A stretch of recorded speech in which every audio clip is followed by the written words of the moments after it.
Apple finally confirms new hardware event. More antitrust news. Google Podcasts get an update. And even more with today's news on tech. Man, what a couple of hours it was yesterday as we were all tuned in to Apple on their website for their newsroom and their Twitter to see if they would actually announce anything at all after notable leaker Jon Prosser said that he was expecting to see iPads and Apple Watches announced yesterday. And we basically kept on refreshing, and so did many other sites for several hours.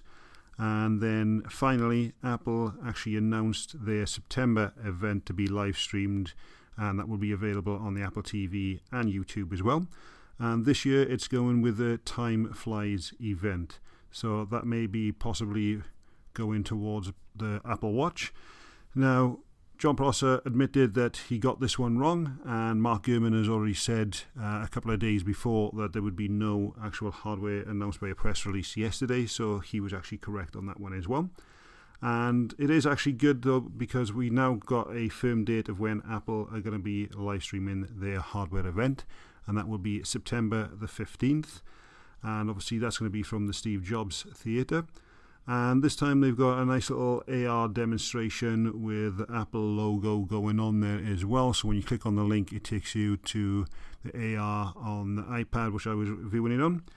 And obviously this just shows that Apple is still pushing on towards AR. Now, some people are saying this may also be pointing to Apple glasses. Again, that's a bit of a reach, but 2020 is a crazy year, so we're not going to rule anything out at the moment. And just because Rumourville likes to keep going, there's also now people saying that even though that Apple will announce iPads and Apple Watches on September the 15th, that they actually won't announce the iPhones until October, because Apple's already said that they're actually going to be delayed. So it'll be interesting to see if Apple does put out the iPhones all in one event, or again hold that off. Now, for someone who actually is looking to upgrade their iPhone, I actually downgraded to an old SE and got rid of my iPhone XR whilst I was waiting. So I'm hoping that Apple does actually announce these phones so I know what I'll be looking to buy. And because everybody likes to dig through things when Apple announce them, now new notes have been found with references in Apple's YouTube stream ready for the event. There's code words for Apple Watch Series 6 on there. I've had a look at the screenshots that were actually provided, and this was shown off on Twitter. And I will again put a link so you guys can see that as well.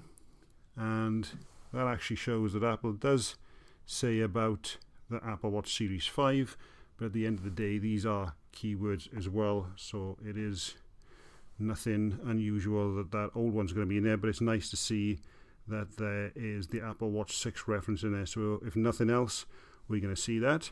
Other keywords in there includes iPhone, Mac, it's got Apple Special Event, Digital Art, AirPods, it's got MacBook as well, and iPad Air. So just because the other ones are in there, they're just keywords, so if anybody's searching, that will come up. So it doesn't mean we're going to be getting all of those, but some of the other interesting keywords in there includes fitness and wellness as well, as people are saying that Apple will probably be releasing a new paid service for workouts and fitnesses which link the Apple Watch and Apple TV and everything all together. So that will be really interesting as well. Now, what did pop up on Twitter yesterday as well was the new hashtag Apple event with a blue Apple logo, and everybody was going crazy when that was discovered whilst we were waiting for Apple to put out any press information at all. So it has been a really crazy, interesting few hours.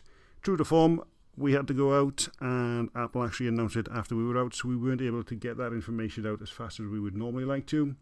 But there we go, that's the fun of following Apple.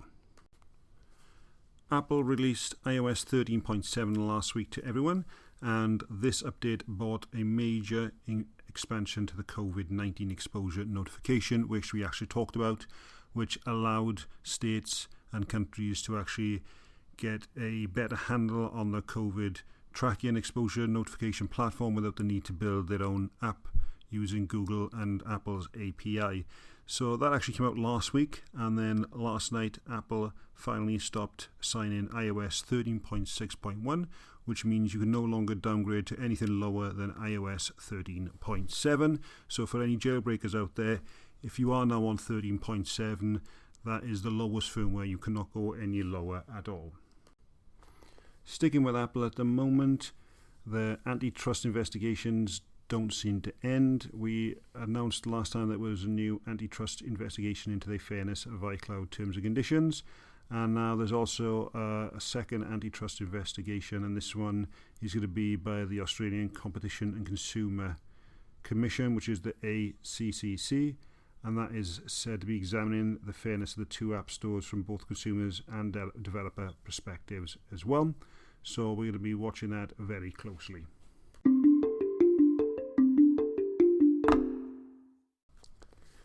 Today's sponsor is a new one. Today's sponsor is Walter 2. If you've ever found yourself trying to get audiobooks, PDFs, or even music from one device to your iPhone, your iPad or iPod, then Walter 2 is your go-to application. Now, I like to get my audiobooks without DRM protection, so I can actually use it on multiple devices, and if I ever do decide to leave the Apple ecosystem, then I'm not going to be tied in if I just get them from Apple Books. The same as I don't like to use Audible books or anything like that as well. And this is where Walter 2 comes in. They allow you to easily get that from your Mac or PC onto your iPhone, iPad or iPod. And then once you do it once, you can also do it wirelessly as well. So that means you don't have to have cables hanging around everywhere after the first time. And like I said, it works both on Mac and Windows. And we actually have 10 codes to give away. So make sure you head over to our website, geekscorner.co.uk/Walter2. And there you can see information of how you can actually take advantage of this free code you can get Walter 2 on. If you don't want to wait around and enter that competition, also Walter 2 have a 50% off deal where you can get that as part of their back to school option as well. Moving on to Google now. Google's hardware always seems to get leaked and well in advance, and when they announced the 4a, they actually jumped ahead and beat everybody to it and confirmed the Pixel 5 and 5G as well. And obviously that's never enough when it comes to Google, but we've got some new leaks, and this one comes from 9to5 Google as well. They've got a new clear view picture which was shown a Mexican radio host, which is actually impressive, as the Pixel 4a, 5G and 5 will not be available in that country at the moment. And on the back you can see a new square camera bump where the flash is above the spectral and flicker sensor. And also they've got a new wide-angle lens that replaces the telephoto lens as well. And that's actually impressive. They've actually gone back on that, because when the Pixel 4 came out, they got rid of the wide-angle lens and went with a telephoto lens. And I remember watching the announcement, and the little gasp and silence from the audience was quite shocked, because when it came to the Pixel 3, the wide-angle lens was the massive selling point. But then Google lost the engineer behind the Google camera, and the new guy came along and he said, well, whilst the wide angle was fun, they wanted to get in on the telephoto. And for me personally, I think that was a massive mistake. Whilst the telephoto lens is impressive and could have been included at an additional cost, the wide angle lens I think was the clear winner at that. And so much so that Apple actually incorporated a wide angle lens in the iPhone 11 Pro as well. So it is interesting to see that they've actually gone back a step on there as well. That's it for today, guys. And the last podcast, we apologise for the audio quality, and we said we'd order a new part. That should have actually arrived yesterday. Unfortunately, Amazon let us down, and it is scheduled to come out today. I've changed the way we use things at the moment and the way we record, so hopefully this is better quality as well. And hopefully by the next recording it'll be even better again. So make sure you check out our sponsors, and don't forget to enter our giveaway. Thanks for watching, guys, and I will catch you on the next one.